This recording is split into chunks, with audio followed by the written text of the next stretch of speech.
LP-nya sendiri selesai malam hari ini. LP-nya sudah diterima belum?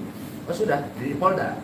Jadi tadi udah kita berkoordinasi dengan Polda, jadi tinggal saya langsung ke Polda, nanti tinggal kita minta LP-nya di Polda. Jadi ngambilnya langsung LP-nya dari Polda. Gitu. Terkait apa bang? Ya itu tadi untuk ancaman terkait undang-undang ITE, gitu. Di sini kemungkinan besar di pasal 29-nya katanya tadi kita tentang ancaman, gitu, yang memang dia diarahkan dan ditujukan kepada saya secara langsung. Gitu. Ancamannya sendiri berapa tahun? Kurang tahu saya, kalau untuk ancaman hukumannya saya kurang paham. Nanti bisa tanyakan langsung ke rekan-rekan penyidik. Menyerahkan barang bukti apa aja tadi bang di dalam? Termasuk akun Instagram saya, semuanya yang berkaitan dengan alat bukti yang diperlukan sudah saya serahkan juga. Untuk saksi-saksi juga ada 3 orang sudah kita sampaikan. Termasuk Kak Fitri ya? Iya, karena Kak Fitri yang memang memberikan informasi ke saya menyoal mention dari terlapor. Ada berapa pertanyaan tadi bang di dalam? Berapa ya tadi saya lupa. Tadi ada nggak banyak sih, cuma paling juga ada mungkin 10 pertanyaan kronologis, lebih kepada kronologis awalnya seperti apa gitu. Ya sudah saya sampaikan semua secara keseluruhan. Artinya harus melaporkan langsung di BAP atau gimana? Oh iya, diterima dengan baik. Saya bilang tadi dari awal oleh rekan-rekan penyidik, akan tetapi untuk lebih penguatan lagi kita diarahkan untuk di Polda.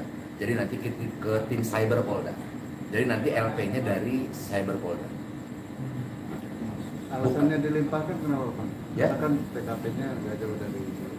Nah itu yang saya kurang bisa memahami juga. Apa yang menjadi reason daripada rekan-rekan penyidik, yang menjadi alasan dari Polres Kota, saya juga tidak tahu. Pada intinya ini ada petunjuknya adalah dilimpahkan ke Polda Banten. Artinya laporan abang sudah diterima ya? Sudah, mereka sih sudah menyatakan ini sudah diterima. Akan tetapi ada petunjuk dari atas untuk kita bergeser dilimpahkan ke Polda Banten, gitu, ke tim Bang, cyber. yang paling kenapa bisa lama sampai 4 jam lebih di dalam? Nah itu dia, saya juga tadi agak sempat berpikir ini diterima atau tidak, ya gitu.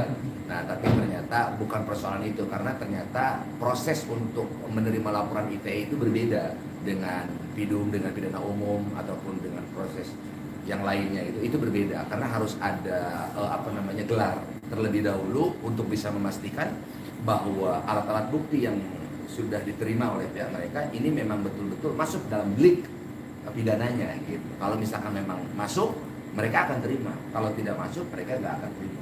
Karena berbeda, proses ITE ini memang cukup panjang juga karena harus mengacu kepada SKB 3 Menteri tadi. Gitu. Bang, balik ke belakang sedikit, tadi kan sempat abang bilang sudah ada perdamaian. Oke. Nah ini tiba-tiba abang langsung melaporkan. Kan saya sudah sampaikan tadi bahwa sebagai manusia tentunya, apalagi saya sebagai orang muslim, tentunya barang siapapun yang orang meminta maaf kepada kita, kita pasti akan memaafkan.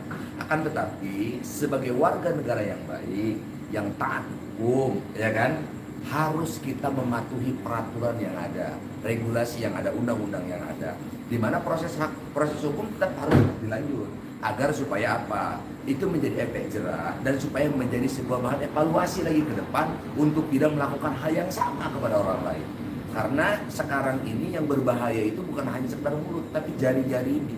Nah ini kan jari-jari ini supaya ada pembelajaran dan supaya menjadi sebuah bahan evaluasi kan, supaya tidak melakukan hal yang sama.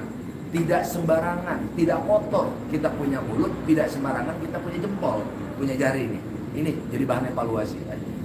Bang, terkesan harga diri abang terlecehkan nggak sih dengan? Oh jelas lah, kalau bisa dilecehkan ya jelas lah. Secara bagaimanapun orang melihat saya, satu, saya adalah sebagai pimpinan ormas, saya ditokohkan juga sebagai tokoh muda di Banten. Ini menjadi catatan sejarah, belum pernah saya hidup di jalanan gitu. Saya udah malang melintang dalam dunia politik maupun dunia preman, dunia jalanan. Baru kali ini ada orang yang berani mengancam saya, mempunyai jalan gitu. Tetapi tetap saya memaafkan. Saya memaafkan sebagai manusia biasa, saya memaafkan. Kan tetapi tadi proses hukum tetap kita harus lanjut. Bang, postingan apa sih sehingga yang bersangkutan ini men-tweet Postingannya kebetulan ada fotonya, itu foto saya dengan Ibu Fitri.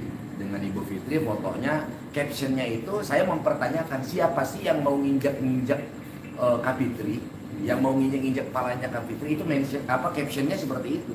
Nah tiba-tiba dia berkomentar di akun IG saya ini tadi, kok tiba-tiba begini sih, ini siapa? Saya emang beneran baru tahu, asli baru tahu bahwa ada abang kita yang namanya tadi Bang apa siapa? Bang Indra tadi kan. Baru tahu saya dan baru juga jumpa tadi. Makanya saya samperin tadi, abang betul apa enggak? Abang yang mau injak kepala saya. Kan tadi sudah disaksikan oleh semua media bahwa dia sudah mengakui bahwa betul itu saya yang injak, itu akun saya. Ya saya minta maaf karena saya nggak tahu kalau itu akun abang. Nah itu kan jawaban beliau. Artinya yang penting kan sudah ada pengakuan dari beliau bahwa beliau memang mengakui itu akun milik beliau, dan yang melakukan mention ke di apa yang komentar di IG saya, di postingan saya, ya beliau juga kan sudah mengakui. Saya memaafkan. Gitu.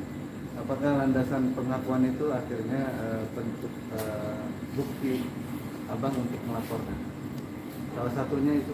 Sebenarnya salah satu bukti yang alat bukti yang paling kuat itu adalah yaitu tadi di Instagram itu sendiri, bahwa beliau berkomentar dengan berkata yang menurut saya itu tidak layak dan tidak pantas, karena komentar-komentar dia di kolom komentar yang lainnya juga terlalu kasar menurut saya. Itu sangat tidak baik. Sebenarnya alat bukti sudah cukup lah, akan tetapi dengan itu menjadi tambahan alat bukti sebagai salah satu penunjang juga untuk penguatan alat bukti pelaporan saya, salah satunya video pengakuan tadi.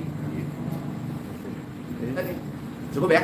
Oke, terima kasih. Terima kasih.